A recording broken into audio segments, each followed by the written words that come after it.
Let us move on to the next example. Here I give you a differential equation, x squared plus y squared minus 1, and I ask you to graph the slope field. What's the solution look like? You can basically use a table, plug in different values for x and y, and actually evaluate the slope locally. You can find the rate of change locally.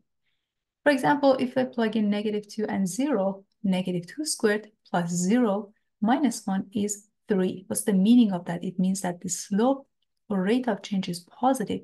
You expect to get an increasing line segment. Next set of points, -1 and 0. If I plug in -1 and 0, my y prime or the slope becomes 0. It means that I have a horizontal line segment. Next, I plug in 0 and 0. When you plug in 0 and 0, the slope becomes -1. So we expect the line segment to be decreasing.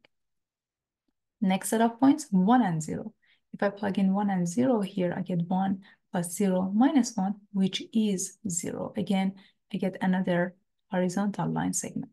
In general, if you use a software, it basically graphs the line segments at each point for you. So take a look, -2 and 0. At -2 and 0, we have an increasing line.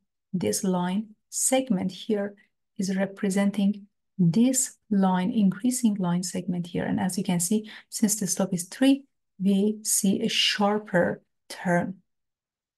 For point -1 and 0, -1 and 0, the line is just a flat line, because the slope of the line is 0. At the origin, 0 and 0, as you can see, the line segment is decreasing. Why is that? Because the slope is -1. At 1 and 0, for example, here, you have a flat line segment. Why is that? Because the slope is 0. And in general, you can see the behavior of the solution of this differential equation using softwares, because it takes time to plug in a lot of values and graph these small line segments. So it's better to use a graphing website or calculator to graph the slope field for you.